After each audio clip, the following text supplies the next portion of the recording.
Señores, hablaremos hoy de un tema tabú. De manera que... ¿Cómo un tema tabú? Un tema tabú. Tabú.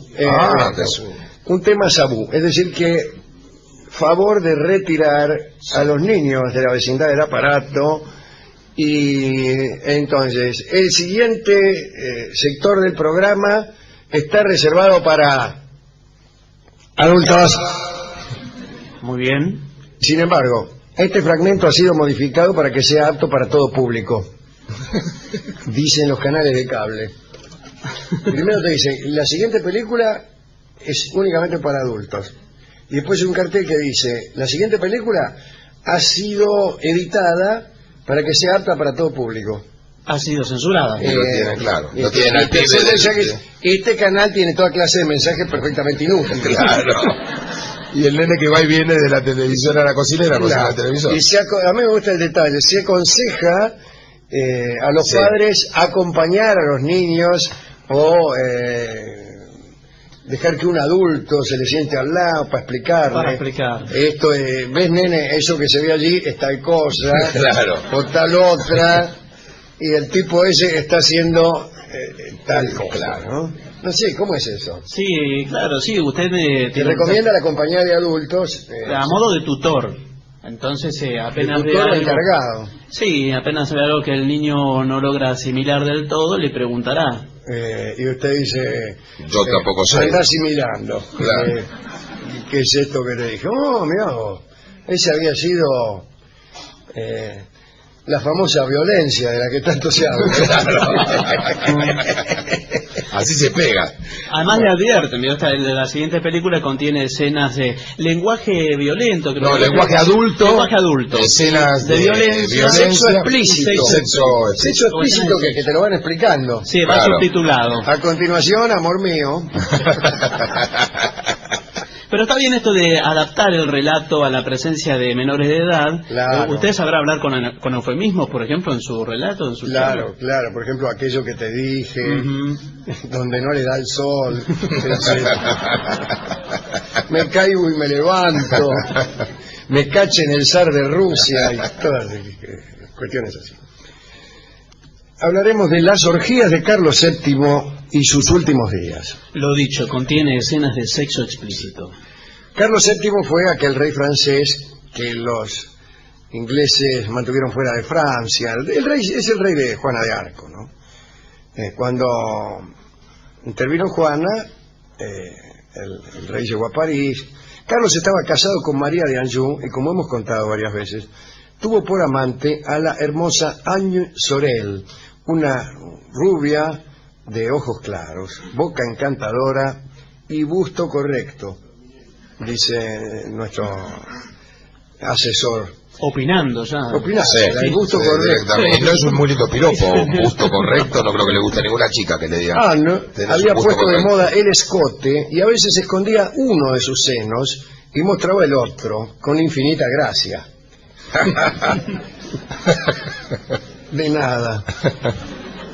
Carlos, que estaba muy enamorado, le había regalado una mansión sobre una colina cercana al Marne, y el lugar fue llamado Beauté-sur-Marne, por lo que Anne fue conocida como la duquesa de la Beauté, es decir, la duquesa de la belleza. Anne Sorel había hecho de Carlos un buen rey.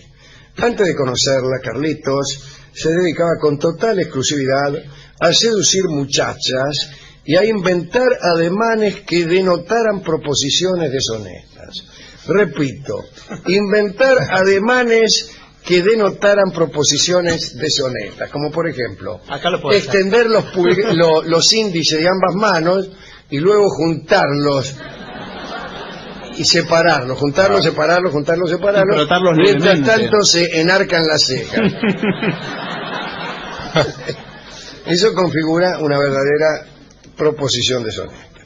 Con estas actividades había descuidado Carlos los asuntos del reino. Todos lo conocían como Carlos el Indolente. Y luego,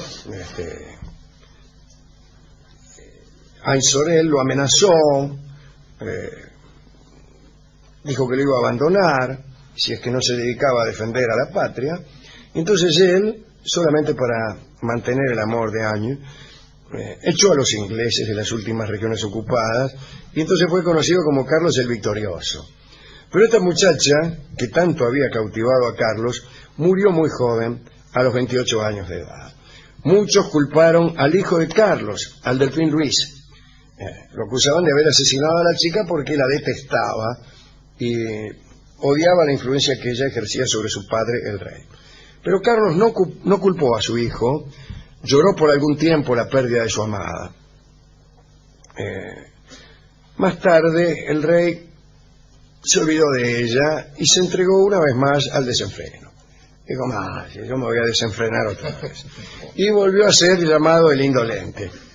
Dicen las crónicas, que tengo aquí. Atención.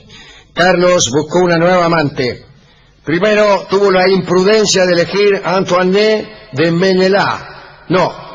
De Menelé, una prima de Ansorel, pensando que los frutos del mismo árbol tendrían idéntico sabor.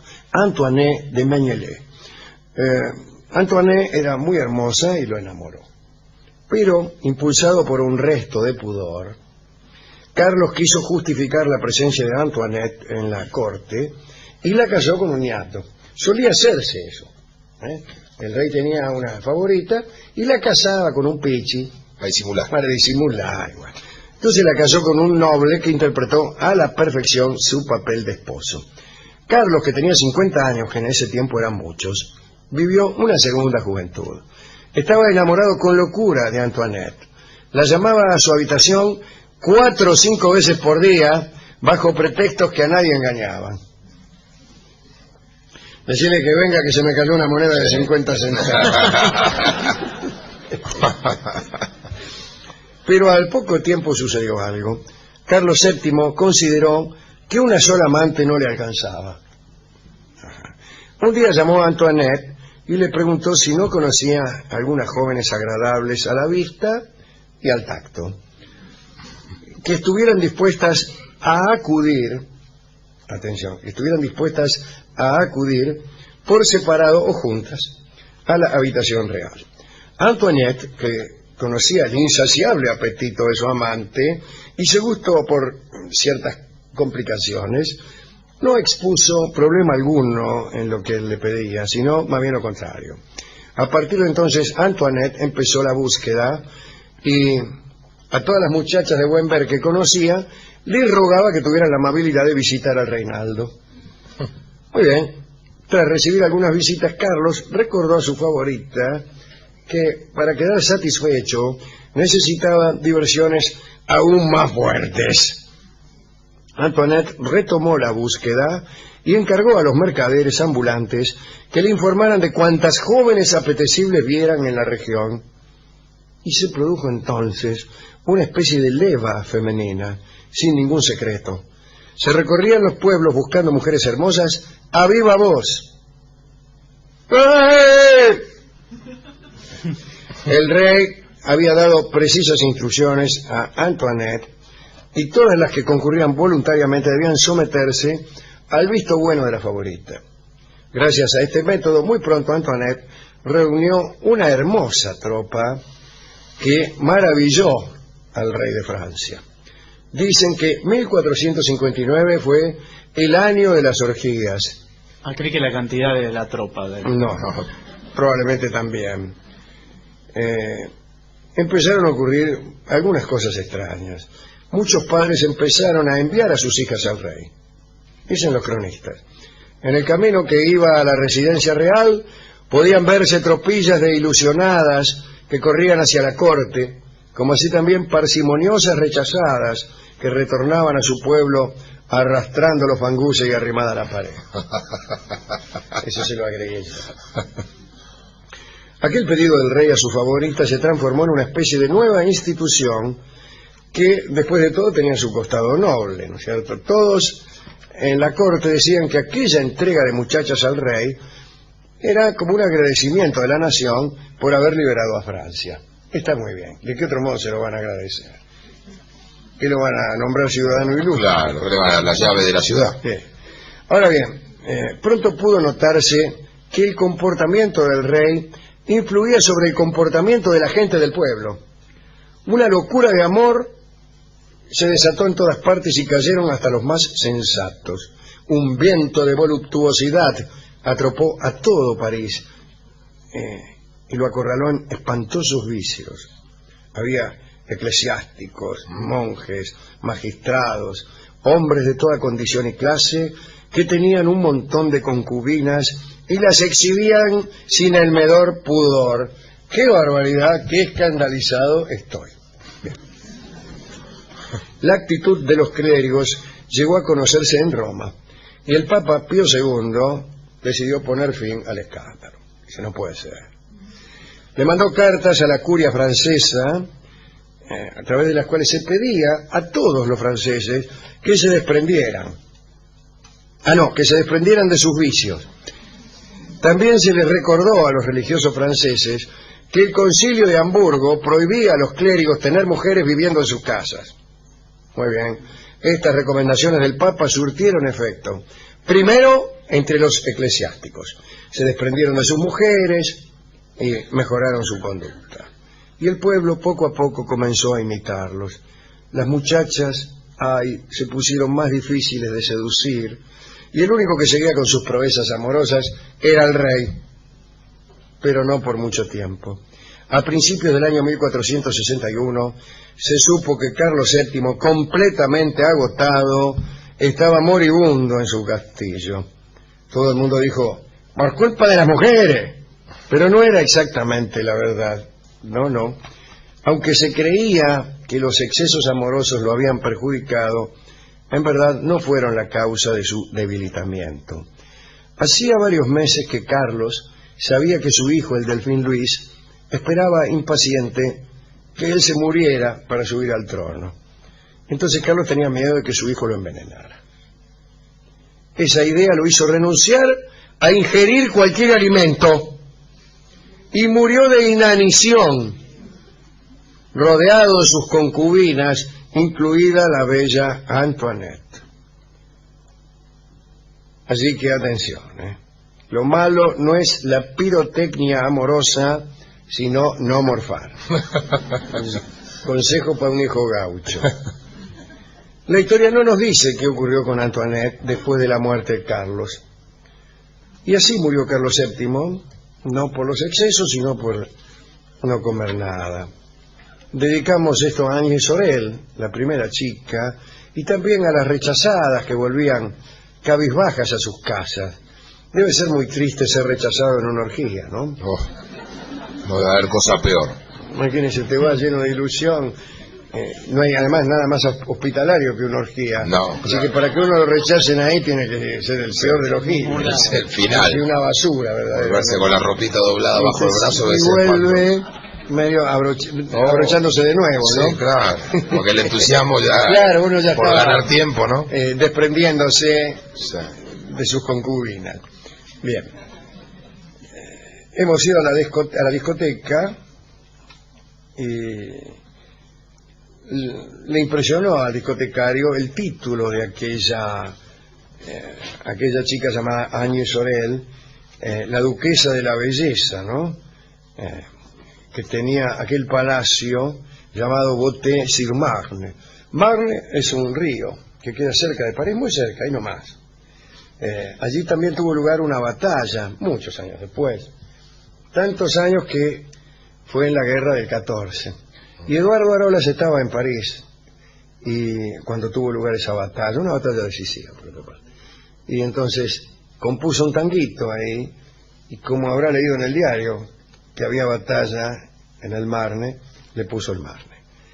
Y es un estupendo tango que escucharemos en la versión de don Horacio Salgán, dedicado a la bellísima duquesa de la Beauté, la favorita del rey Carlos VII, Agnès. Aprovechando que hay muchos niños esta noche en la sala, vamos a hablar de bacanales y orgías en la República Romana. Uno de los barrios de la ciudad de Roma, en la época de la República, el Aventino, hay un equipo de fútbol ahí también, era un lugar extraño en aquellos días.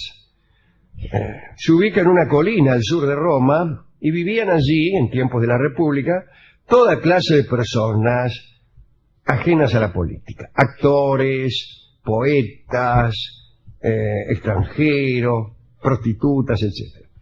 En el siglo III, en ese barrio, tercero antes de Cristo, ¿no? El templo de Minerva, que estaba situado en la cima de la colina, era la sede del colegio de los escribas y de los histriones. También estaban allí los archivos, el archivo del gobierno, supongo yo. Había en ese barrio una gran solidaridad entre los artistas, como siempre la hay, ¿no? Parece que se adulaban mutuamente, qué tal, qué linda obra que estrenaste hoy, ay, etc. Y cada vez que llegaba un habitante en un nuevo vecino, era recibido por los más encumbrados y sus capacidades artísticas eran recomendadas a los ediles para que la tuvieran en cuenta, comprando cuadros, empleando actores, etc. Más allá de estos asuntos, el Aventino era una comunidad cerrada, a la cual los gobernantes temían. Cuenta Grimal que los gobernantes vivían en la angustia de quien espera una conspiración. Si miraban con recelo ese barrio, temían que sucedieran allí cosas que escaparan a cualquier vigilancia, temían a las asambleas nocturnas que pudieran deshacer, desconocer todo lo que se decidía en forma diurna en el foro, que era el barrio de los macanudos, ¿no? De las decisiones políticas. Para los funcionarios, el Aventino era una ciudad donde se reemplazaba el esfuerzo por el placer, la virtud por el vicio, y era un barrio inaccesible a la mirada de las instituciones. Pero algo vino a cambiar las cosas. Hay un suceso llamado Escándalo de las Bacanales, que terminó con un decreto estatal en el año 186 a.C. Este decreto prohibió celebrar en Roma los misterios de Baco, que era una ceremonia destinada a halagar a este dios anualmente. Un griego proveniente de Etruria era ahí mismo, y que se decía sacerdote, había fundado en el barrio del Aventino una secta que se decía de iniciados que celebraban el culto de Baco. Baco era la versión romana de Dioniso, un dios de vino, de fervor erótico, etc. Una música de tambores y címbalos acompañaba a los ritos de estas personas. Al principio, solo las mujeres podían ser sacerdotisas y 3 veces al año celebraban sus ritos en un lugar apartado, en un bosque sagrado, lugar lejos de los caminos. Pero la secta sufrió cambios. A pedido de una dama de Capua, se admitió a los hombres jóvenes en el sacerdocio. Las reuniones de 3 por año pasaron a ser 5 por mes, y empezaron a celebrarse por la noche. Hacían banquetes orgiásticos, y pronto el desenfreno sexual fue mayúsculo y era impuesto por obligación a los concurrentes, so pena de muerte. Desenfrenate o te matamos. Dice desenfrenado, además. Sí. Dicen las crónicas. Estas son las crónicas. Los hombres, como poseídos, profetizaban mientras las damas corrían desnudas hacia el Tíber. Algunas personas de la concurrencia desaparecían de pronto, levantadas por un sistema de máquinas y cazagañotes, y se las decía raptadas por los dioses. Eran los que se negaban a prestar juramento, a entrar en conjura, a ayudar en los crímenes o a dejarse violar. Esta secta pronto se convirtió en instrumento de poder. Además de divertirse, asesinaban a los rivales o a los parientes de quienes podían heredar, falsificaban testamentos, etc. Pero una de estas intrigas terminó con la secta. En cierta ocasión, un habitante del Aventino, el joven Publio Erusio, había perdido a su padre y su madre. Se había casado nuevamente, ¿cómo? Con un tal Tito Sempronio. No puede ser. Y tanta bacanal. Tanta bacanal, yo. Era de noche, aparte. No, está bien. No había perdido a su padre y su madre. Un joven llamado Publio Erusio había perdido a su padre y su madre. Se había casado nuevamente con un tal Tito Sempronio, lo que es puntuar mal. Como Publio era menor, su padrastro era tutor de sus bienes hasta que el muchacho tomara la toga viril. Sus bienes eran muchos, ciertamente. Tito, el chico, tuvo miedo mejor dicho, Tito era el marido de la madre. Tuvo miedo de quedar en la ruina cuando Publio fuera mayor y entonces decidió hacerlo matar para quedarse con todo. Se lo explico de nuevo porque quedó muy A ver. Hay un pibe, Publio Erusio, se muere su padre. La madre se casa con un nieto. Sí, claro. Y como él era menor, este nieto administra los bienes. Pero como va creciendo el pibe, el nieto nuevo dice, en cuanto este cumpla los 18 años, se va a hacer cargo de toda la fortuna y adiós mi plata. ¿Me podría poner un resulta en el relato? ¿Cómo? Un resulta. Resulta que, etcétera. Bueno, el padrastro decide hacer matar al chico para quedarse con todo. Y decidió iniciarlo en los misterios de las bacanales, esperando que el muchacho resultara muerto, porque en medio del desenfreno aprovechaban para cometer crímenes. Y la madre estuvo de acuerdo, mirá vos si será la vieja, ¿eh? Bueno, entonces la madre le dijo al hijo que había prometido a los dioses iniciarlo en el culto de Baco, y el pibe Publio no sospechó nada y aceptó. Su madre le advirtió que para iniciarse debía observar por 10 días una continencia sexual absoluta. Debía también purificarse en el agua para luego ser llevado al santuario. Es decir, debía prepararse bien y lavarse un poco. Pero algo interrumpió el plan. El pibe, Publio, se enamoró de su vecina, una prostituta llamada Hispala. Ella también se enamoró de la tipa, ¿no? Era sevillana, esclava en su juventud, y una vez liberada se había establecido en el Aventino. Hispala había participado de las bacanales y estaba al tanto de lo que allí sucedía, incluso de los crímenes. Una tarde Publio fue a visitarla y ella quiso amarlo en ese momento, pero él le contestó que no podía porque iba a enrolarse en el culto y estaba en un periodo de abstinencia. Hispala desesperó. Comprendió que las intenciones del padrastro eran terribles.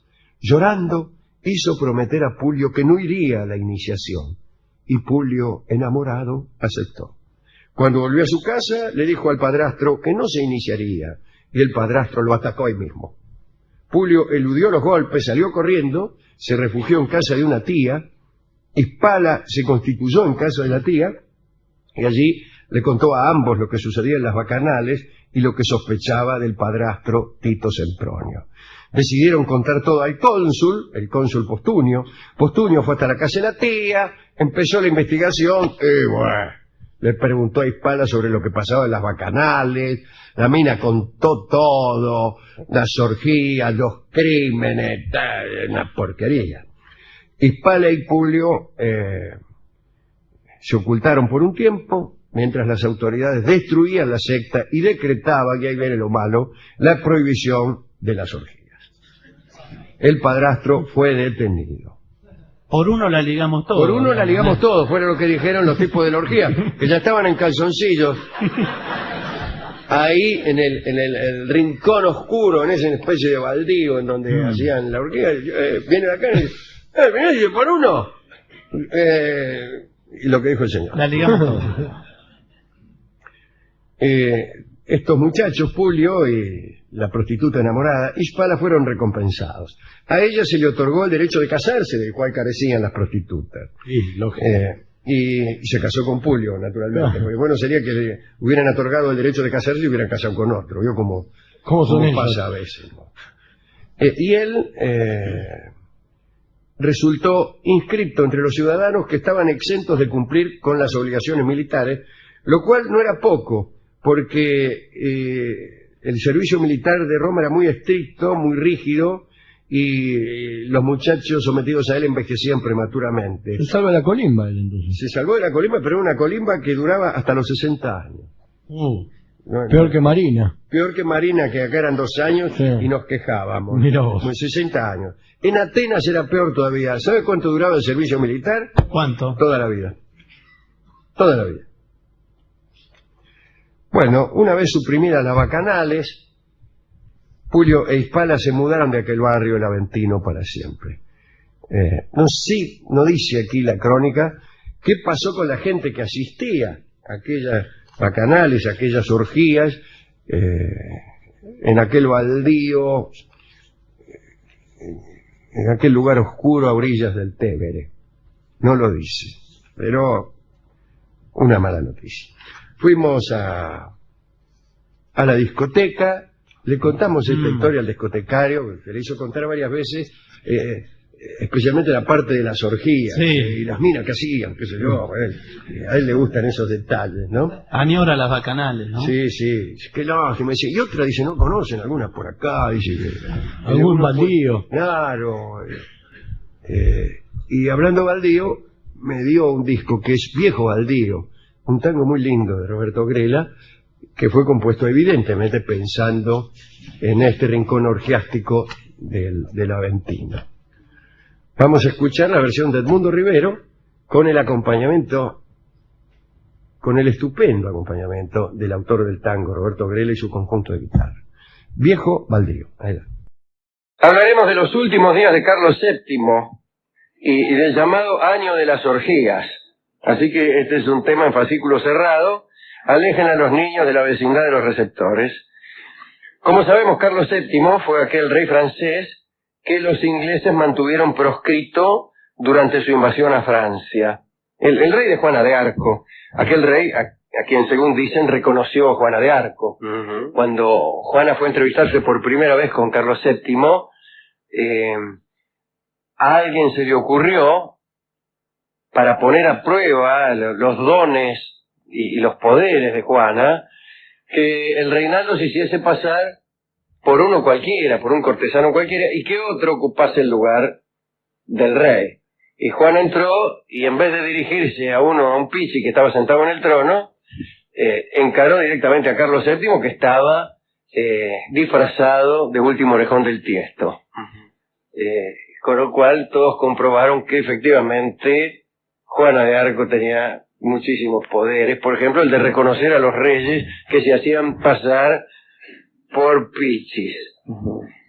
Carlos VII estaba casado con María de Anjou y, como hemos contado alguna vez, tuvo por amante a la hermosa Agnes Sorel, una rubia de ojos claros, boca encantadora y busto correcto, dice el cronista, sin que se sepa muy bien cuál es el sentido de una corrección aplicada al busto. En aquella oportunidad dijimos que Agnes había puesto de moda el escote y que a veces escondía un seno y mostraba el otro con infinita gracia. Claro. Y corrección. También dijimos que Carlos, muy enamorado, claro, no era para menos, le había regalado una mansión sobre una colina cercana al Marne. El lugar se llamaba precisamente Beauté-sur-Marne, belleza sobre el Marne, que es un río, por lo que la chica fue conocida como la duquesa de la Beauté, es decir, duquesa de la belleza. Esta chica había hecho de Carlos un buen rey, recuerda. Antes de conocerla, Carlos se dedicaba con total exclusividad a seducir muchachas e incluso a inventar ademanes que denotaran proposiciones deshonestas. Todos esos ademanes que nosotros bien sabemos, los inventó Carlos VII. Y bien, parece que había descuidado los asuntos políticos del reino y todos lo conocían como Carlos el Indolente. Después de de un discurso que le dio Agnes Sorel, se hizo bueno, o mejor dicho, se hizo más aplicado en su función de príncipe y derrotó a los ingleses, los expulsó de las últimas regiones que habían ocupado y fue conocido como Carlos el Victorioso. Pero parece que los franceses no podían evitar el poner esa clase de remoquetes. El indolente, el victorioso, el gordo, el bueno, el pelado, esos eran los apodos que se gastaban en aquellos años. Pero esta muchacha que tanto había cautivado a Carlos VII murió muy joven, a los 28 años. Muchos incluso acusaron de asesinato al delfín, al heredero, a Luis, el hijo de María de Anjou, que detestaba a la favorita y temía la influencia que ella ejercía sobre el reinaldo. Carlos, sin embargo, no culpó a su hijo, lloró durante algún tiempo la pérdida de su amada, pero pasado un tiempito se entregó una vez más a un desenfreno tal que le ocasionó serios inconvenientes con el Papa, con algunos de sus súbditos y sobre todo con las muchachas. Curiosamente, tras la muerte de la Sorel, volvió a ser llamado el indolente. Algunos le decían también el galante y otros le decían otras cosas, qué sé yo. El desgraciado. El desgraciado. Dicen las crónicas, Carlos buscó una nueva amante. Pensando que los frutos del mismo árbol tendrían idéntico sabor, eligió a una prima que se llama Antoinette de Mengele. Antoinette de Mengele. Era una mujer muy hermosa que, como su prima, enamoró al rey. Y este hombre, impulsado por un resto de pudor, quiso justificar la presencia de Antoinette en la corte y la casó. No la casó del cogote, no. La hizo casar con el noble André de Villequier, quien interpretó a la perfección el papel que se requería. Carlos, que tenía 50 años, y por esos tiempos era mucho, vivió una segunda juventud con Antoinette. Enamorado con locura de esta chica, la llamaba a su habitación 4 o 5 veces por día, bajo pretextos que no engañaban a nadie, y mucho menos a Antoinette, bien. Al poco tiempo sucedió algo. Carlos VII consideró que una sola amante no le alcanzaba. Bien. Un día llamó a Antoinette y le preguntó si conocía algunas jóvenes agradables a la vista y al tacto que estuvieran dispuestas a acudir por separado o juntas a su habitación. Antoinette, que por supuesto conocía el insaciable apetito de su amante y su gusto por ciertas complicaciones, no puso dificultades en buscar lo que se le pedía y ahí empezó. Desde entonces, Antoinette, a todas las muchachas de buen ver que conocía, les rogaba que tuvieran la amabilidad de pasar por la cama del rey. Tras recibir algunas visitas, Carlos recordó a su favorita que para quedar satisfecho necesitaba diversiones muy fuertes. Entonces Antoinette reanudó la búsqueda y encargó a los mercaderes ambulantes que le informaran de cuantas jóvenes apetecibles vieran en cualquier parte. Se produjo una especie de leva femenina y no se guardó ningún secreto. Se recorrieron los pueblos y villorios buscando mujeres hermosas a viva voz. El rey había dado precisas instrucciones a Antoinette y todas las que concurrían voluntariamente debían someterse al visto bueno de la favorita. Carlos no confiaba a este respecto en ninguno de sus séquitos y hacía bien, porque siempre están los agrandadores de loros, esos amigos que nos presentan o nos prometen muchachas hermosas que nos están esperando en determinado bar, una de cuyas amigas será la compañera de este amigo, y uno llega al mencionado bar y se encuentra con personas que son el desengaño. Usted es la joven cuya belleza yo no iba a poder creer. Pues efectivamente. Mi descreimiento acerca de su belleza es total. Gracias a este metódico trabajo, Antoinette reunió muy pronto una hermosa cantidad de mujeres que maravillaban al rey de Francia. En 1459, mejor dicho, el año de 1459 fue considerado el año de las orgías. Cuando la gente veía una muchacha hermosa, decía que estaría bien para la cama del rey. Era un dicho ya, ¿no? Esa expresión se repitió tanto que muchos padres comenzaron a enviar sus hijas al monarca. Dicen los cronistas. En el camino que va a Chinon, pueden verse tropillas de ilusionadas que corren a la corte y parsimoniosas rechazadas que retornan a su pueblo arrastrando los fanguses. Aquel pedido del rey a su favorita Antoinette se transformó en una especie de nueva institución que tenía su lado noble.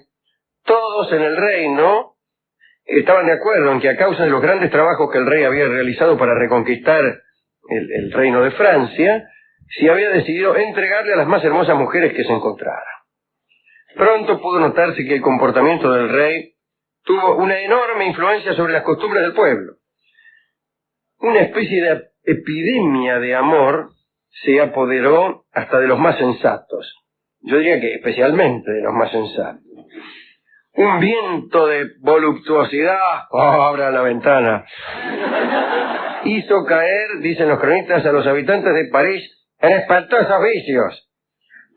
Y ahí andaban magistrados, monjes, eclesiásticos, hombres de toda condición y clase, con sus concubinas, a las que exhibían sin pudor. Ahora bien, la actitud de los clérigos franceses y del propio rey llegó muy pronto a conocerse en Roma, y el Papa Pío II decidió poner fin al escándalo. Se envió una carta a la curia francesa en la que se pedía a todos los franceses que se desprendieran. Ya lo hicimos, decían. No, dice que se desprendieran de aquellas monturas del demonio que tomaban no por caridad cristiana, sino con fines deshonestos, desde luego. En un apartado también se recordó a los religiosos franceses que un canon del concilio de Augsburgo prohibía a los clérigos tener mujeres subintroducidas, un nombre que se daba a las mujeres que vivían en casa de los curas. Yo hubiera jurado que era otra cosa. Los primeros en arrepentirse fueron justamente los eclesiásticos. Decidieron enmendarse y, como el canon 45 del Concilio de Toledo lo obligaba, vendieron las mujeres con las que habían pecado. ¡Oh, caramba! Lo cual los reconcilió con el Papa, que me imagino estaría encantado de aquel episodio, y les proporcionó algo de dinero. Bueno, y el pueblo poco a poco también fue desprendiéndose, mejor dicho, los hombres se fueron desprendiendo de sus concubinas, las muchachas empezaron a ser cada vez más difíciles de seducir, y el único que siguió firme fue el rey. Pero no por mucho tiempo, porque a principios del año 1461 se supo que, completamente agotado, Carlos yacía moribundo en su castillo. Todo el mundo dijo lo mismo, por culpa de las mujeres. No era exactamente verdad, ¿eh? Aunque se creía que los excesos amorosos lo habían perjudicado, estos no eran la causa de su debilitamiento. En realidad hacía varios meses que Carlos sabía que el delfín Luis esperaba con impaciencia su subida al trono, quiero decir, la subida de Luis. Esperaba la muerte, en verdad, de Carlos. Y el rey tenía miedo de que lo envenenaran. Y esa idea lo hizo renunciar a cualquier clase de alimento. Cada cosa que le traían le producía temor y entonces no comía. Murió, como ya hemos contado alguna vez, de inanición, rodeado de sollozantes concubinas, entre ellas Antoinette.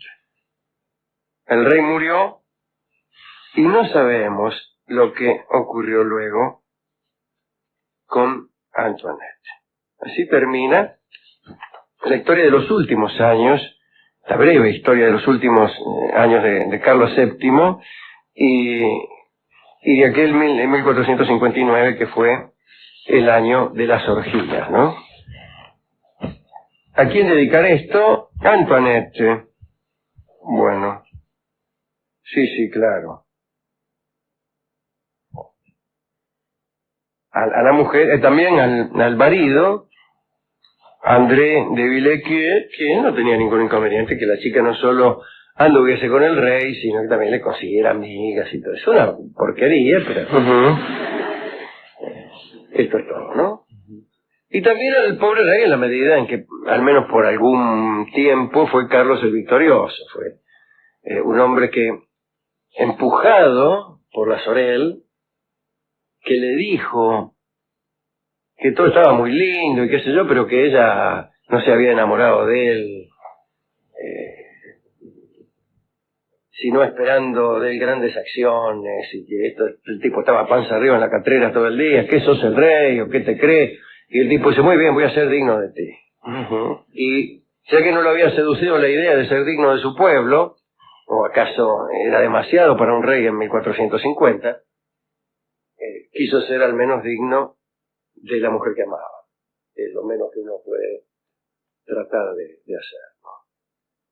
Hemos ido a la discoteca a buscar discos de orgías, de reyes que mueren por el demasiado desenfreno, de noches en las que un rey recibe a 4 o 5 damas, y hemos encontrado el tango Qué Noche,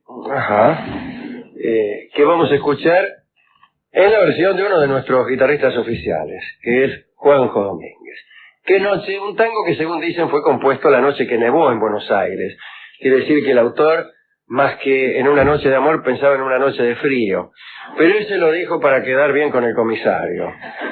La verdad es que don Agustín Bardi compuso este tango seguramente pensando en reyes y en señoritas que lo hacían feliz, que los hacían felices. Cualquiera que recibe de parte de una dama demostraciones de estima es un rey.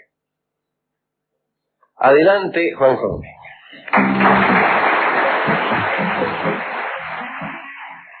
Bueno, hablaremos un poco de Nerón, a quien muchos consideran como el arquetipo de la maldad y como el máximo exponente de los males que llevaron al Imperio Romano a su caída. Algunos dicen, sin embargo, que no era para tanto, que sería un error, por ejemplo, considerarlo tan loco como Calígula, o siquiera tan detestable, ¿no? Nerón, opinan algunos, tuvo el infortunio de haberse criado en unas circunstancias y de heredar rasgos, tanto de su madre como de su padre, que realmente eran una porquería, ¿no? Por desgracia para él y para Roma, ocupó una posición tal que estaba en condición de cumplir todos sus deseos. Es decir, cuando un pobre desgraciado está loco, o es un megalómano, o es un criminal en potencia, bueno, malo. Pero si ese tipo es el emperador del Imperio Romano, peor. Bueno, acá dice que al margen de las culpas que pueden atribuirse, porque tampoco es tan gracioso explicar que la culpa la tuvo la madre o el padre, pero sí puede decirse que además de los padres tuvo a Séneca. Hemos hablado muy bien de Séneca, hemos hablado del estoicismo no sé mucho, pero en realidad era un tipo que como preceptor era más bien... riguroso, ¿no? No solo riguroso, sino que lo atormentaba, no de un modo físico, sino más bien mental, lo llenaba de culpas, etcétera, etcétera, ¿no? Y después, para peor, lo casaron. No tuvo suerte, pobre muchacho. Me parece que con la Octavia, una chica que no le despertaba ninguna clase de deseo. Entonces, calcule, la madre una asesina, el padre, qué sé yo, el preceptor lo atormentaba, lo casan con una que no le gustaba. Bueno, una vida de porquería. Pero no cabe duda de que Nerón fue, desde una edad muy temprana, un tipo bastante difícil. Era bisexual, esto es dentro de todo una virtud, y decía, Suetonio dice que Nerón decía lo siguiente, dice: estoy convencido de que nadie es casto en ninguna parte de su cuerpo, y que la mayoría de la gente oculta sus vicios. Según Tácito, recién nombrado emperador, Nerón empezó a dedicar sus noches a los más insólitos pasatiempos. Por ejemplo, se vestía de esclavo, se paseaba por los barrios más sórdidos de la ciudad, deambulaba por las calles, por los burdeles, por las tabernas, y cometía todo tipo de atracos y robos. Al principio, esta conducta lo hacía objeto de agresiones físicas y verbales, pero al final se supo que el chorro que andaba por ahí era el César, era el emperador, y entonces todo el mundo se cuidaba de dañarlo. Y no faltaron los oportunistas que, viendo las posibilidades que ofrecía aquella situación extraordinaria, organizaron bandas de impostores que asolaban las calles impunemente, aprovechando el temor de los ciudadanos, ¿no? Porque nadie se atrevía a resistirse pensando que por ahí era el mismo Nerón, ¿no? Y en ese caso el castigo era la muerte. Bien, Tácito cuenta también que el deterioro del carácter de Nerón empezó cuando fue presa del deseo de poseer a una señora llamada Sabina Popea, una mujer infame, según dice Tácito. Arrancó a esa mujer, que era muy hermosa, pero también calculadora y malevolente, de los brazos de su esposo. Su esposo era nada menos que el hombre que posteriormente iba a convertirse en el emperador de Roma, Otón. Otón parece que había sido tan estúpido como para hablar bien de los encantos de su mujer delante mismo del emperador. Usted no sabe, señor emperador Nerón, lo que es mi mujer. Marca 1.34 la mesa. Y el emperador Nerón la empezó a codiciar, ¿no? Y la misma Popea, la verdad es que enseguida se mostró dispuesta a entregarse a Nerón, pero con una sola condición, caramba, la de convertirse en emperatriz de Roma. Entonces se entabló una lucha encarnizada también entre dos arpías, verdaderamente. Una, la madre de Nerón, Agripina, y la otra, Sabina Popea. Eran parecidas. Suetonio dice que, haciendo una especie de psicoanálisis, la letra, dice que Nerón eligió como esposa a una prostituta porque le recordaba a su madre. Bueno, no estaba tan mal encaminada. Y Popea salió vencedora de aquel enfrentamiento, no solo con Agripina, sino también con el pueblo. El pueblo estaba a favor de la otra muchacha, la Octavia, la que a él no le gustaba, que evidentemente no lo dije, pero le encajó una patada y la depuso. Pero, si bien triunfó sobre su suegra Agripina, no disfrutó mucho tiempo Popea de esta victoria. Murió 3 años después a causa de una patada que le encajó Nerón en un arrebato de furia infantil, así dicen, mientras ella estaba embarazada. Todo esto está pintando un cuadro bastante sombrío, dirán ustedes. Bueno, pasemos a la parte artística entonces. Como usted sabe, Nerón era muy aficionado, qué sé yo, a la poesía, a la música, tenía unas inclinaciones estéticas. Sin embargo, estas inclinaciones representan el rasgo más patético de su vida, porque él era incapaz de sublimar sus impulsos, a pesar de sus intentos de cantar, de bailar o de componer poesía. No era bueno, no lo hacía satisfactoriamente, y entonces esos esfuerzos resultaban patéticos. Sin embargo, los espectáculos que ofrecía en la arena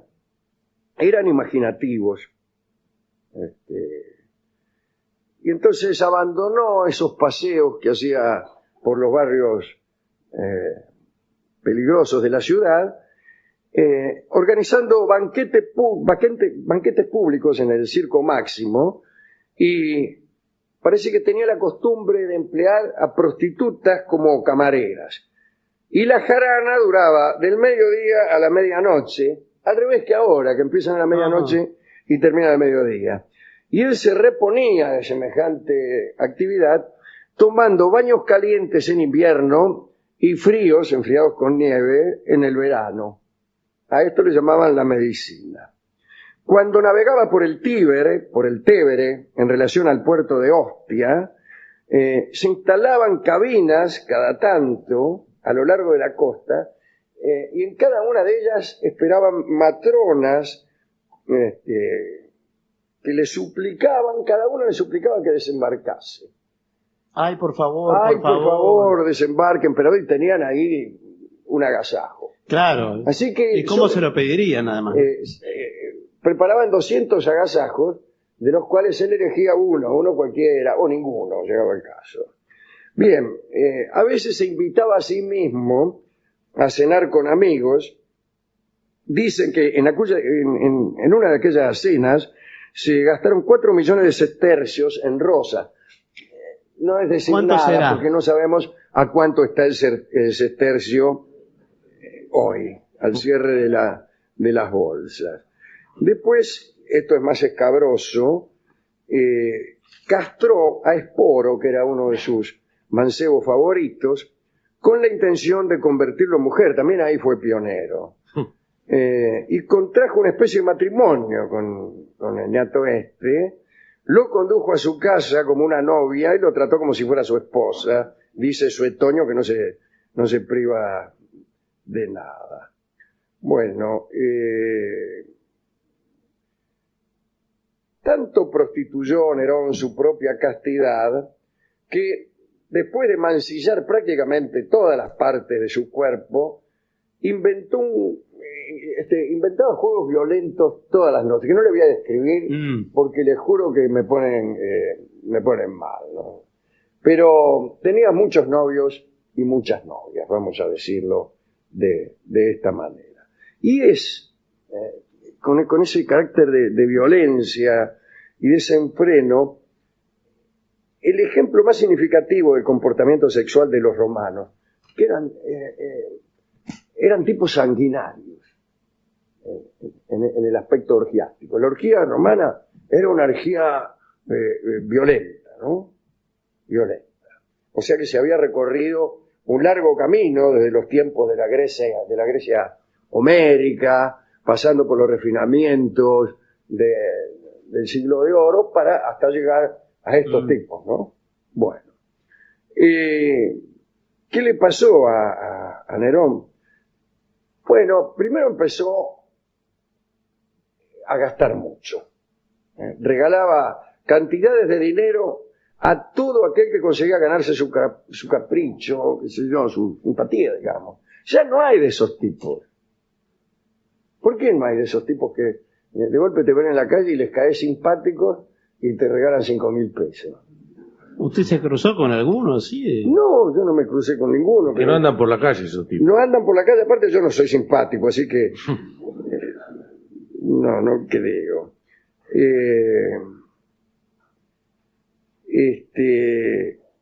Hacía como unas loterías también y distribuía premios así, sin comprar billetes, ¿no? Entre la gente.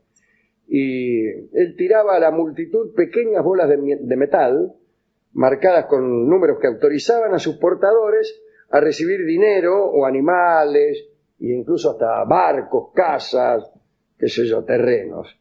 Y esa era la lotería de Nerón. Después gastaba para él también. Había construido una casa enorme con un lago, con jardines llenos de animales domésticos y salvajes. Había una estatua del emperador que medía 40 metros de alto, loco. 40 metros. Y la mitad del obelisco.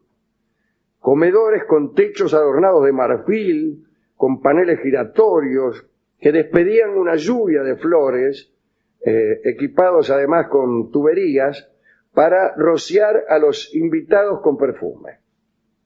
Y parece que el salón principal giraba constantemente día y noche. Era circular y giraba. Ahí también otro antecedente. ¿Y de qué manera giraba? ¿Cómo lo hacía? No, ya sé que en círculo. para unos esclavos. unos tipos. Sí, unos O esclavos. caballos o lo que sea, ¿no? Pero el antecedente del restaurante giratorio. Igual no se podía comer, ahí le tiran flores todo el tiempo. Y... El resto de la calle, dice, estaba revestido de oro y adornado con gemas y nácar. Y el vestíbulo que contenía la estatua del emperador era tan gigantesco que la triple columnata medía 1 milla de largo. 1.600 metros. A mí me parece que ya empezamos a exagerar. Sí. Ya empezamos a exagerar. Aquí se cree que el organizador de las juergas de Nerón era nada menos que Petronio, el autor de Satiricón, ¿no? Que era un tipo que según Suetonio se pasaba todo el día durmiendo y a la noche recién se levantaba para salir de juerga. Pero Petronio no tenía muy buena opinión de los placeres de Nerón. Le parecía que no era refinado. Que no era refinado. De todos modos, Nerón se enojó con él y lo desterró. Inventó Nerón un plato al que llamaron escudo de Minerva y que consistía, atención señoras por si quieren prepararlo, en una mezcla de hígados de peces loro, sesos de faisanes y pavos reales. Y limón. Entero. Sí. Lenguas de flamencos y entrañas de lamprea. Se me hace agua la boca. No consigo los flamencos. Bueno. Qué increíble, ¿eh? ¿Y qué? ¿Y eso pero cómo? Porque dijo los ingredientes y no cómo lo hacemos. Sí, sí. Macerado en limón, por eso le Debe escudo de ser Minerva. así. Bueno, como bien sabemos, murió, se vio obligado a suicidarse a los 31 años. Mirá vos, un pibe.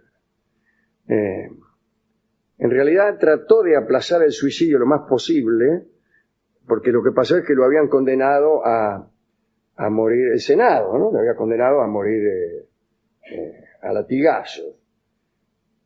Entonces él resolvió suicidarse, pero trató de prolongar su vida hasta el último momento, como es inevitable. Sí.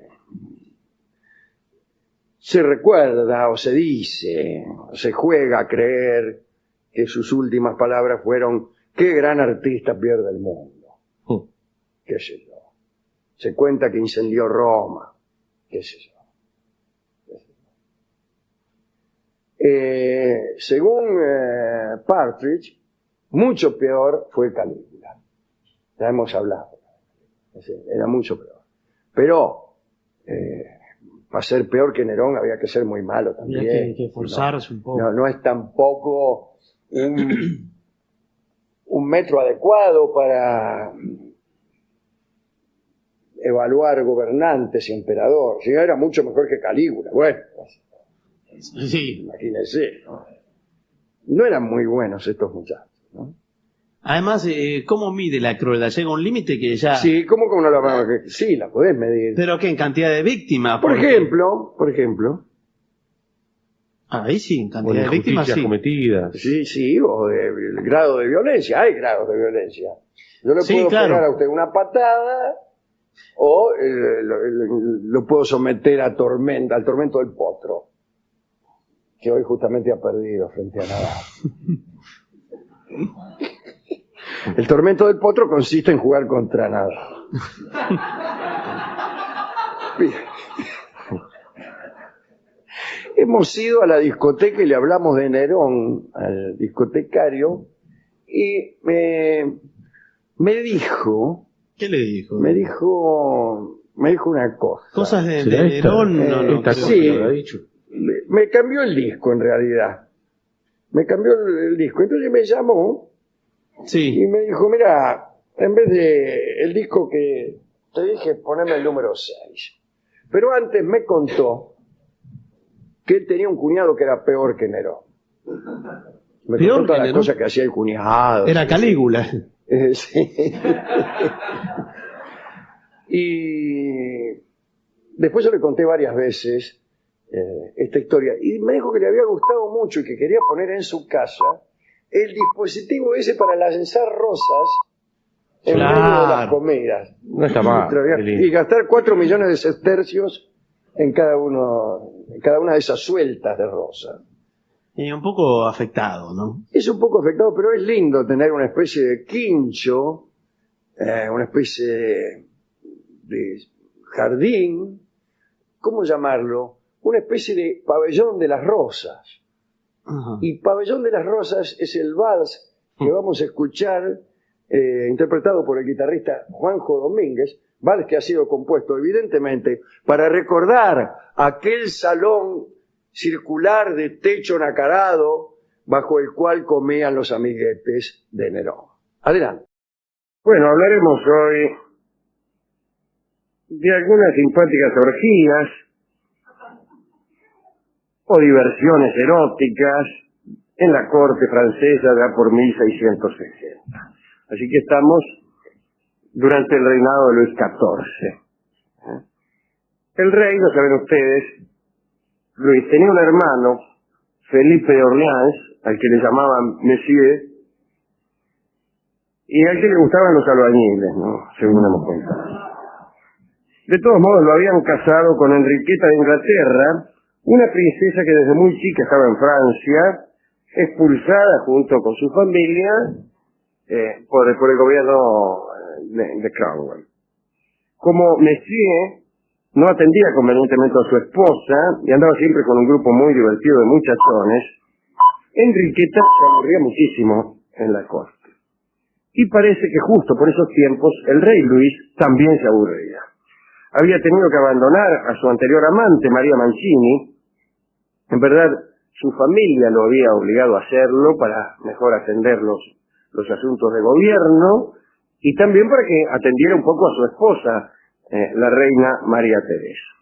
Pero sucedió que María Teresa quedó embarazada y se quedó en París. Se quedó en París mientras la corte seguía todavía por entonces con esas costumbres itinerantes que después vinieron a cortarse con la edificación de Versalles. Andaban, creo, en Fontainebleau. Entonces, desde luego, se profundizó el aburrimiento del rey. Ayuno de amante o de favorita y de esposa, bueno, ahí andaba el rey. Y para olvidar la ausencia de María Mancini y mientras su esposa esperaba dar a luz, Luis llegó a la corte de Fontainebleau, donde organizaban algunas fiestas, digo, una serie de muchachas interesantes. Enriqueta de Inglaterra, su cuñada, estaba en todos los bailongos, muy graciosa y muy radiante. El rey la había encontrado fea en otros tiempos, pero quedó maravillado y se enamoró de su cuñada. ¿Vio cómo es uno? ¿Cómo es? No lo sé, a alguien nos parece poco interesante, pero pasa el tiempo y por alguna circunstancia, por ejemplo, la baja de nuestro nivel de exigencia, empezamos a encontrarla apasionante. A buen hambre no hay pan duro, vamos. Y una tarde, entonces, durante una fiesta campestre, Luis XIV llegó al bosque a Enriqueta y no volvieron hasta las 3 de la mañana, con aire abatido y fatigado, pero feliz. Dicen que Enriqueta y el rey habían encontrado el consuelo que buscaban.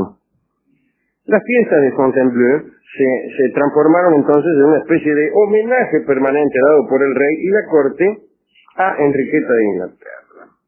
Se había dispuesto que Enriqueta, durante cada una de sus salidas, fuera rodeada por músicos que debían halagarla constantemente y caballeros que debían dedicarle toda clase de loas. Así que imagínense ustedes, salía la pobre Enriqueta, inmediatamente era rodeada por una cohorte de alquilones y otra de músicos. Los unos le elogiaban esta y aquella región de su cuerpo y los otros tocaban la comparsita. Debió ser algo digno de verse. De cuando en cuando toda la corte salía en carruajes para dispersarse en los bosques, llevando, según la crónica, cada uno en el brazo la fuente próxima de su placer. Luis XIV daba la señal de la pequeña fiesta, lo que se llama la voz de Aura, llevando a Enriqueta a una espesura, a un yuzgal. Entonces todos lo imitaban y muy pronto un tierno concierto de suspiros se elevaba por entre los yuyos de Fontainebleau. Estos juegos silvestres duraban una parte de la noche y cuando el rey se sentía fatigado y regresaba a su caleza, todos debían interrumpir sus amores y volver al palacio junto a él. Nada de espéreme su majestad, que en un minuto estoy con usted. No. Si el rey se fatigaba, fastidiaba o saciaba, pues se interrumpían todos los amores, por muy interesante que fuera el momento en el que se encontraba. Bien. En aquella corte de Fontainebleau se gastaban, además, hay que decirlo, las bromas del peor gusto. Cuenta Saint-Simon que una vez un noble, el señor de Estoublon, pasó ante la cámara de Madame de Brigitte, que era dama de compañía de Enriqueta, Madame. Y se asomó un poco, estaba la puerta un poco abierta, y vio a Madame de Brigitte sobre la cama, con las posaderas al descubierto, y una jeringa junto a ella sobre el lecho. Estoublon entró a la cámara, clavó la jeringa en el sitio pertinente, dio el suero, la quitó y se retiró. Al rato llegó el barbero que se iba a encargar de eso y que se había sentado unos minutos para asearse y que había dejado a Madame muy preparada. Pues el barbero propuso a Madame que tomara la postura adecuada, pero la dama explicó que ya había sido tratada, que ya le habían dado el correspondiente jeringazo. Gran discusión, ¿no? El barbero acusó a la dama de ensueño, hasta que vio el depósito vacío de la jeringa. Llegaron a la conclusión de que había sido intervención del demonio.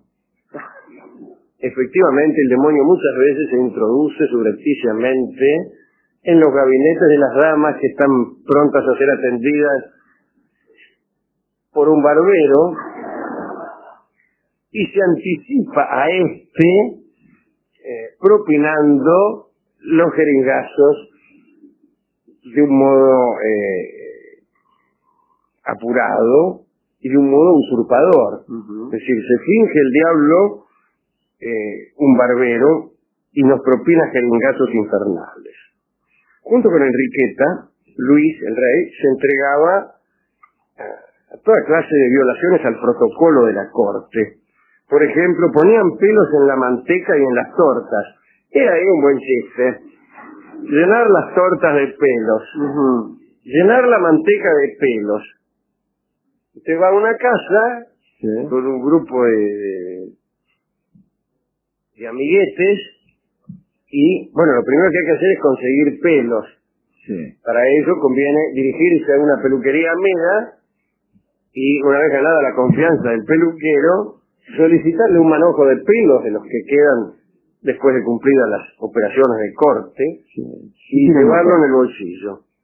Entonces, hay que ingresar a la heladera, claro, para acceder a la manteca. Y ahí llenar la manteca de pelos. Después, rato más tarde, cuando se nos sirve el té, las damas van a poner manteca a sus tostadas y, oh sorpresa, encuentran la manteca llena de pelos. Con lo cual estalla la gracia y todos sentimos que nuestra vida tiene mucho sentido. También se le pueden poner pelos a las tortas, pero es más difícil, ¿no? Sí, es más difícil. A las empanadas. Eso es más fácil. La famosa sorpresa de las empanadas, bien puede consistir en un manojo de pelos. Tipo, va a comer una empanada y allí donde espera la carne y las aceitunas y las pasas de uvas y los huevos duros, encuentra pelos. Entonces pregunta, ¿de qué son estas empanadas, mi querida señora? De pelos, responde la dama ante la evidencia incontrastable. Bueno, Luis además tiraba bolas de pan a las damas y permitía que ellas respondieran del mismo modo, ¿no? El duque de Luynes cuenta en sus memorias que se sorprendió extremadamente viendo cómo se lanzaban bolas de pan al rey. Y no solo eso, sino también manzanas y naranjas. Bueno, estas fiestas y estas reuniones no tardaron en ser conocidas por la reina, por María Teresa, que como hemos dicho, permanecía en París absolutamente embarazada. La reina que amaba a Luis lloró mucho, no por las bolas de pan seguramente, ni por la mayonesa peluda, sino porque le habían dicho que andaba con Enriqueta. Entonces se quejó a la reina madre, Ana de Austria, la mamá de Luis. Y Ana de Austria, muy molesta, corrió a reprochar agriamente a su hijo el rey, puesto que podía esto fragilizar el trato con España con tanto divertimento. Y Luis no le dio ninguna bolilla a los retos de su madre, y entonces su madre le fue a contar todo a Messier, el esposo de Enriqueta y hermano del rey, ¿se entiende? Sí, señor. Aunque no estaba muy entusiasmado con su casamiento, Messier tuvo celos, se enojó y acusó al rey a viva voz. Y Fontainebleau fue entonces escenario de sucesos lamentables, de escándalos mundanos en los que volaban platos. Luis, que no quería ni expulsar a su hermano ni tampoco alejarse de Enriqueta, comprendió que su prestigio estaba en peligro y buscó una solución. Y la solución vino de la propia Enriqueta. Le dijo a Luis que simulara amar a otra mujer. Enriqueta dijo, si no querés que tu mujer... Esto es un lío, no es solamente que se enterara la mujer. Es como hemos dicho, la reina María Teresa era española de la Casa de Austria. ¿En qué año está? 1660. Y las infidelidades o indiscreciones de un rey podían causar serios problemas de Estado. Entonces había que convencer a María Teresa de que al rey no le interesaba más a Enriqueta. Entonces Enriqueta le dijo, mira, hacete el que te enamorás de otra, para que se deje de hablar de nosotros. Y bueno, ¿y de quién me puedo enamorar? Había que elegir una que fuera adecuada, que fuera linda, un poco sonsa. Porque María Teresa, que tuviera una favorita, podía soportarlo. Lo que no podía soportar es que esa favorita fuera además la cuñada. Eso era demasiado. Entonces dijeron otra que no fuera la cuñada. Primero pusieron los ojos en dos, Mademoiselle de Pont y Mademoiselle de Chemereau. La primera, Mademoiselle de Pont, no quiso. No quiso y salió rajando de la corte antes que el rey le dijera nada, se asustó. La segunda, Mademoiselle de Chemereau, era muy ambiciosa y le pareció que si lo hacía esperar un poco al rey, lo iba a entusiasmar más, etcétera. Y el rey se fastidió y no le dio más bolilla. Y fue entonces cuando Enriqueta pensó en una de sus damas de compañía, una joven inocente de 17 años, que era nada menos que Luisa de la Vallière. Fue tan mala la elección para Enriqueta que el rey no tuvo necesidad de fingir nada. Se enamoró de Luisa, que fue, como sabemos, una de las amantes más importantes de aquel reinado. Y Enriqueta quedó desplazada de aquel plan que solo había sido diseñado para que las miradas cortesanas no los molestaran por algún tiempo. No, la que eligió para fingir resultó un amor verdadero. La moraleja, ya que acá trabajamos con moraleja por contrato, podría ser esta. Cuando uno anda con el cuñado y trata de que el barrio no hable de esto, no le conviene elegirle una amante ficticia que sea demasiado linda, porque de lo ficticio evidentemente se pasa a lo real, especialmente cuando el cuñado de una es Luis XIV. Se me dirá que es una moraleja de dudosa aplicación, ya que pocas de nosotras somos la cuñada de Luis XIV. Bueno, no importa. ¿Es que acaso el valor de una moraleja reside en la amplia posibilidad de su aplicación? Sí. Hay otra moraleja, Alejandro, que se desprende de este relato, ¿no? Me parece que por lo menos, sospecho, no conviene invitar a un rey de una orgía, parece ser, ¿no? Porque el tipo se cansa y dice, no vamos. No, exactamente, porque hay que irse cuando el tipo se cansa. Claro. Está bien. No hay que invitar a un rey de una orgía, porque además el rey, por su autoridad, por su prestigio y por nuestra propia actitud reptil, se apropia de aquello que poseemos con solo un gesto. Uno ha elegido en la orgía, lo cual es malo también. Ir a una orgía con berretines y elegir como quien elige novia es una actitud equivocada. Pero supóngase que uno se ha instalado, la que no ha elegido, se ha instalado en una situación cómoda. Y resulta que esa situación le viene a convenir al rey. Claro. Entonces viene el rey y dice, con permiso, Menéndez, me voy a ubicar exactamente en su sitio, así que vaya rajando. Y uno no tiene más remedio que cederle la plaza al rey. Así que en ese sentido tampoco es bueno invitar al rey a una orgía. Usted me dirá, no conviene invitar a nadie a una orgía. Bueno, pues entonces no es una orgía. Claro. Usted tiene una idea equivocada de una orgía. Sí, ¿no? Totalmente equivocada. No es un lugar donde uno va a estar con la persona que ama. Eso no es una orgía. ¿Ah, no? Hay gente que aprovecha, hay personas poco escrupulosas que aprovechan una orgía decente para fines espurios, como puede ser seducir a la mujer que aman. No señor, esta es una orgía. No venga usted a reclamar exclusividades y arruinar la fiesta de los demás, dice uno, mientras se abre paso entre las mujeres. Bueno, ¿a quién quiere dedicar esta historia del buen rey Luis, que estaba un poco aburrido? Y un poco enriquecido. Andaba con la cuñada. Es de las peores cosas que uno puede hacer, andar con la cuñada. Sí, ¿no? Sí. Tiene que estar muy buena la cuñada. Bueno, sí, tiene que estar muy buena. Ah, usted dice que un pecado imperdonable puede empezar a ser perdonado si una gran belleza viene a justificarlo. Es verdad. Sí, es verdad. Sí. Bueno. No, digo, estaba pensando un poco en Enriqueta, cuyo marido no le daba mucha bolilla, y el rey también después cuando conoció otra mina la dejó de lado.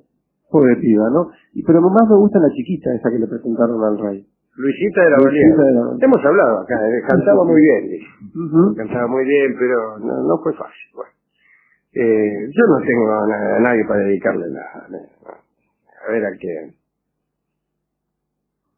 Al barbero, al que ponía inyecciones, al que le estaba por dar en la jeringa. No se sabe si era una inyección o un enema lo que iban a darle. Me calculo que lo segundo, dadas las costumbres de la época, y en una época me parece que las inyecciones, sí, un enema, era seguro un enema, ¿no? Sí. Cuando hablamos de la jeringa, estamos hablando del antiguo uso de la jeringa. Así que a este señor que propinaba enemas y que ganaron de mano, y que fue usurpado por un chusco, y después a todos los amigos que acostumbraban por diversión a poner pelos en la manteca. Insisto que es un gran chiste, aunque sí veo que no le convenció mucho. No. El Rolante en cambio sí. Pues se lo han hecho a Rolón. Claro, porque a él le hace gracia, le hacen gracia cuando él las hace, pero no cuando se lo hacen a él. Y a él se lo han hecho. A vos te hacen gracia los pelos en la manteca ajena, pero no en la tuya. Bueno, está bien. Por eso no le como manteca, si no la veo yo. Bueno, desde luego, cuando una manteca está peluda es muy evidente. Porque la ha visto. No es que usted va a encontrar un pelo allá en el mundo. Es muy evidente, usted ve una masa de pelos, especialmente si se trata de pelos morenos. Claro. El rubio, el pelo rubio se disimula más en la manteca. Ahí sí hay gente que se confunde y es el colmo de la gracia. El poner en la manteca pelos rubios, que recién son detectados cuando ya es demasiado tarde. Es decir, cuando nos hemos comido los mencionados pelos. Por eso es mejor elegir pelos morenos y ondulados, puede ser. Sí, para que se haga patente el engaño. Claro. Bien. Si me van a poner pelos en la manteca, dice un viejo proverbio irlandés, Que sea moreno. Que sea moreno. Tiene más gracia en Irlanda, donde hay pocos morenos. Claro. Más difícil de conseguir. ¿Dónde anduvieron? Siempre buscando el pelo moreno en la manteca. Ay, se un viejo dicho irlandés, claro. No estoy cierto de lo que significa. Hemos ido a la discoteca a buscar algo que tuviera que ver con esto, y ya que se trata de confesiones o de sucesos de naturaleza íntima, hemos resuelto que el tango íntimas no estaba mal. El tango íntimas es una colección de lugares comunes que es, sin embargo, muy eficaz. Vamos a escuchar la clásica versión de Carlos Gardel. Adelante.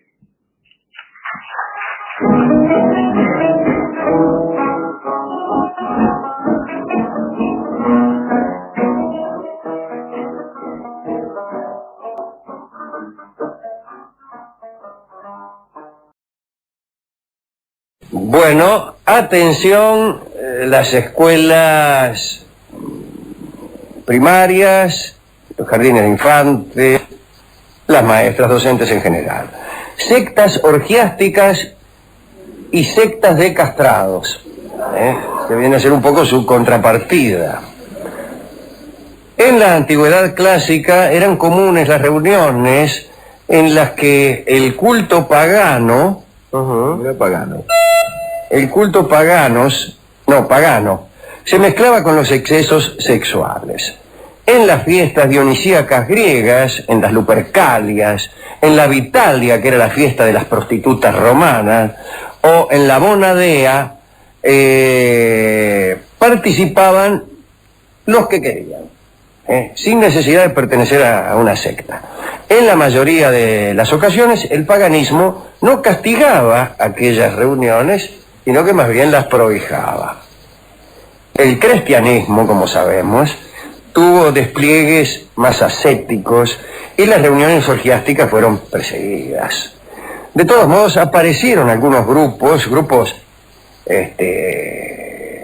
heréticos que pretendieron conjugar las creencias cristianas con el ensalzamiento de la lujuria. Eran grupos que le daban enorme importancia a la satisfacción sexual como acto para conseguir la salvación. Salvame, Legui. Hablemos primeramente de una secta cristiana que fue fundada por Carpócrates de Alejandría. Carpócrates, si la memoria no me falla, era uno, mencionado por Quevedo, era uno de los gnósticos. El Basílides, Carpócrates, formaban parte del agnosticismo, pero del gnosticismo, no del agnosticismo, que fue una cosa muy posterior, perdón. Los gnósticos básicamente creían que este universo en el que vivimos era la obra de un Dios inferior. Creían que allá en el fondo de la primera creación estaba el creador primero, que había creado un cielo, y un cielo que tenía su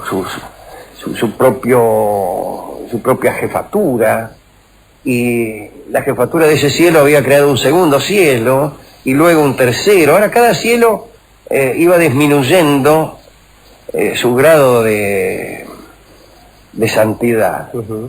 El cielo creado para nosotros es el número 365, este es nuestro mundo, y su grado de divinidad tiende a 0. Eso es lo que creían los gnósticos, que resolvían con esta cosmogonía un problema central del cristianismo, que es el problema del mal. ¿Por qué existe el mal? Y hay muchas personas que dejan de creer porque existe el mal. Es decir, el argumento de si Dios existiera no pasaría tal o cual cosa. No permitiría semejante cosa. Voltaire, por ejemplo, que se enoja, se cae una iglesia en Lisboa y mueren 700 tipos. Hay un terremoto en Lisboa, y en una iglesia mueren no sé cuántos. Y se enoja Voltaire. Y dice, no, ¿cómo? ¿Qué es esto? Los tipos están rezando. y deja de creer, o peor todavía, se enoja con la divinidad y con toda su representación en la tierra. Tanto se enoja que en una ocasión había una procesión y cuando ve venir la cruz, Voltaire se saca el sombrero. Y uno que estaba ahí dice, no, ¿cómo? Yo creí que usted no creía, que estaba muy enojado con la religión. Dice, con Dios, dice, nos saludamos, pero no nos hablamos. Bueno, Carpócrates, los gnósticos resolvieron ese problema del mal, desautorizando al creador de este mundo y mandando a la figura del verdadero creador allá, lejos. 365 mundos más arriba. 365 mundos más arriba. Para llegar ahí había que atravesar los 365 mundos, y algunos decían que cada uno tenía una palabra o contraseña. Bueno, y ¿cómo eran de cristianos estos tipos? Bueno, ellos creían que de algún modo el Cristo era la contraseña que permitía atravesar los mundos, pero que la creación de este mundo tenía el mal y tenía su imperfección porque era la obra de un demiurgo chambón. Eso es lo que creían ellos. De este modo lo resolvían el problema del mal. De otro modo ya es más difícil, Es más difícil. Bien. Pero Carpócrates, que era uno de ellos, más allá de su idea cosmológica o cosmogónica, decía que los seres humanos estaban permanentemente en poder de demonios malignos. Lo mejor era conciliar a esos demonios que nos poseían, viviendo, atención amigos, en la disipación y el exceso. Jaja, es un agregado mío. Sí. No pertenece a Carpócrates. Las mujeres que Carpócrates convocaba debían ceder a las exigencias de los hombres sin ningún reparo, al aire libre.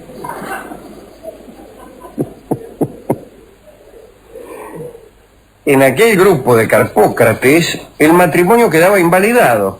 Por principio, todas las mujeres eran compartidas por todos los hombres de la comunidad, tal como sucede ahora. En el medioevo, en la Toscana, aparecieron grupos como los Paterniani o Venustiani.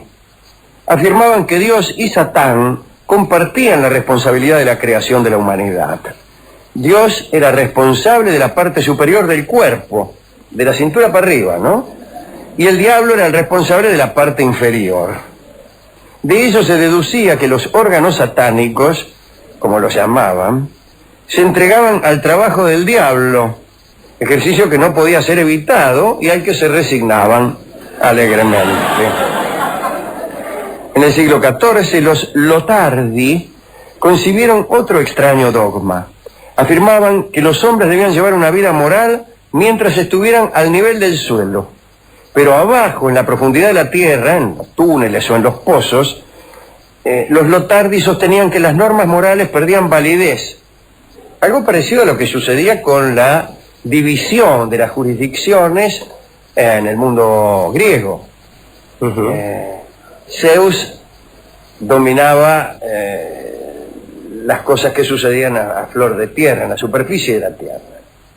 Y su hermano Poseidón, los mares. Y por el otro lado estaba el amigo Hades, que Hades con H, no es el jugo, que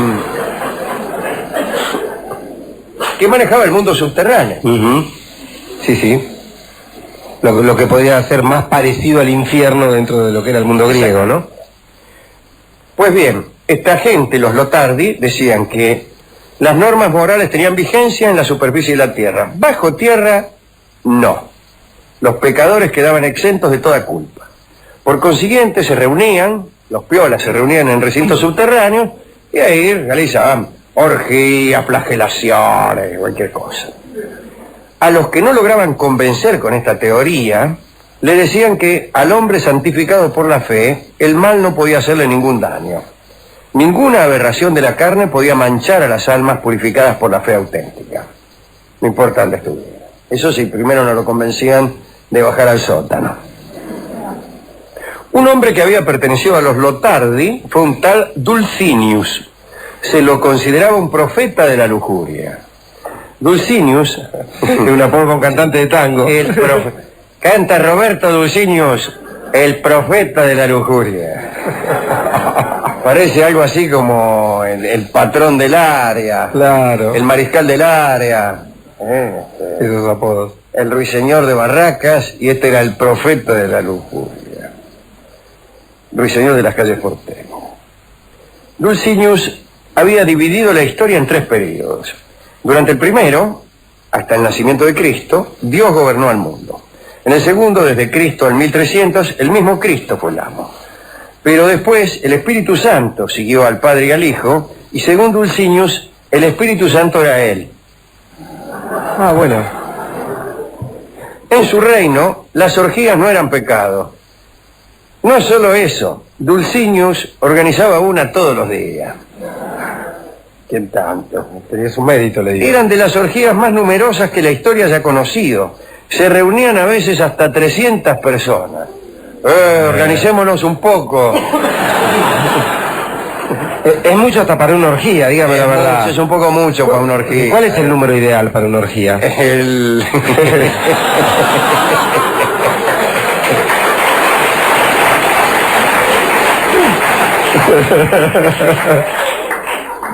Bien. Bueno, uno más, uno menos. La secta de Dulcinius tuvo 6.000 adeptos y tuvo un mal fin. El Papa Clemente IV excomulgó a Dulcinius, lo detuvo junto a una de sus queridas y ambos fueron muertos en la rueda. Luego se quemaron los cuerpos. Pero hubo sectas que se opusieron del modo más virulento al sexo. Por ejemplo, los Skoptsi, repito, Skoptsi, de origen ruso. Era un grupo sectario terrible. Dicen que Orígenes y Leoncio de Antioquía, muy anteriores desde luego a los Skoptsi, fueron los primeros cristianos que se castraron por cuestiones de fe. Más tarde, un tal Valerio reivindicó el hecho de haber organizado una secta sobre la idea de la castración. Estos sectarios se convirtieron en peligro público porque no se contentaban con castrarse ellos y a sus propios fieles, sino que hacían víctimas de su locura por doquier. Y entre individuos completamente ajenos a la fe que ellos profesaban. Dice el historiador que hemos consultado que en un buen año para ellos hacían algo así como 700 castraciones, una tras de la otra. La idea de que aquella extirpación era grata a Dios tuvo eco en muchas sectas, sobre todo en Rusia.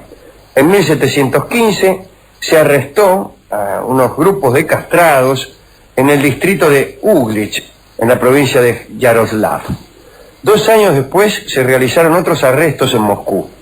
Allí la secta estaba dirigida por un tal Lupkin. Después de su muerte, su tumba se convirtió en un lugar de peregrinación de los cientos de eunucos que había conseguido su prédica. En el año 1738, estamos hablando de una época bastante próxima después de todo, para terminar con aquellas peregrinaciones, la zarina Ana Ivanovna ordenó que el cuerpo de Lupkin fuera exhumado y quemado. Pero nada pudo detener la aparición de sectas de castrados. Y en 1771 surgió quien se hizo llamar el Mesías de los Skoptsi. Se llamaba Kondratij Selivanov. Era un aventurero que decía ser la encarnación del zar Pedro III, que había muerto pocos años antes. Selivanov formó la más importante secta de hombres que se castraban. El grupo tuvo un gran auge a mediados del siglo XIX, cuando Selivanov ya había muerto. En Rumania, en las ciudades de Bucarest, Galați y Jassy, vivían 20.000 castrados pertenecientes a la secta. Dice el cronista que además de pertenecer a una secta, estos castrados solían agremiarse también durante los momentos en que no asistían a su rito. En la ciudad de Jassy, todos los conductores de coches de la plaza eran castrados. El dogma de los Skoptsi decía que tanto Cristo como su hermano, que era justamente Selivanov, eran eunucos. Aseguraban que Cristo había predicado los beneficios de la castración, pero en el curso de los siglos el texto del Nuevo Testamento había sido deformado y falsificado. Solo unas pocas frases dejaban entrever aquel gran secreto. Así, la expresión bautismo de fuego debía aludir, según decían, de algún modo misterioso a la amputación. Digamos, para terminar, que los cirujanos de la secta eran tan hábiles que rara vez se presentaban complicaciones en las operaciones. Se sujetaba a los que se sometían al rito en una cruz, y después de algunos días de curación, los sacrificados ya se sumaban a reuniones dedicadas a exaltar a Selivanov y a su método destinado a evitar, aunque no el deseo, al menos la consumación del acto amoroso. Las reuniones de los Skoptsi terminaron hace relativamente poco, cuando terminaron también las manifestaciones de los ritos religiosos legales en 1917. Acá nomás, con la revolución. Ahí prohibieron a los Skoptsi seguir dele castrar y castrar. Bueno, ¿a quién quiere dedicar esta charla, Rolón? A las invitadas de Carpócrates, ¿sí? ¿Cómo la ves? ¿Le gusta a aquellas chicas que iban a las orgías, bien dispuestas, sin reparo? No sé, ahora que me lo dices así, a mí me gustan las mujeres que tienen un cierto reparo. Digo el de elegirlo a uno, pero porque es distinto a los demás, ¿no? El reparo es indispensable en el erotismo. Claro. Lo que también es indispensable es que el reparo sea abolido en algún momento. Pero justamente lo que puede abolir ese reparo es el deseo que uno le genera al otro. Claro. Pero es indispensable un reparo. Justamente los animales no tienen reparo. Así que ese es el arte del asunto, el reparo que va cediendo. Pero la palabra reparo tiene un carácter provisorio también. Oponer un reparo no es oponerse de un modo cerril a una cosa, sino hacer una objeción. Y el deseo necesita objeciones. Seguro que sí. Una objeción es también una dilación que en muchos casos presupone un aumento del deseo. Digo, esto está en las instrucciones para asistir a esta orgía, ¿eh? Ajá. O sea, es una orgía con dilaciones. Con relaciones. Con las dos cosas. Dilaciones primero y relaciones después. Ajá, bueno. Bien. Hemos resuelto ilustrar esta charla sobre antiguas orgías con el tango que antes se llamaba Antiguas Orgías, cuyo título fue cambiado por Viejas Alegrías.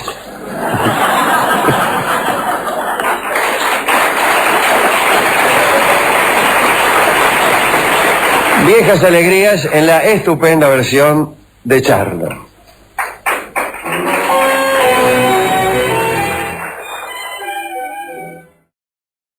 Hola a todos.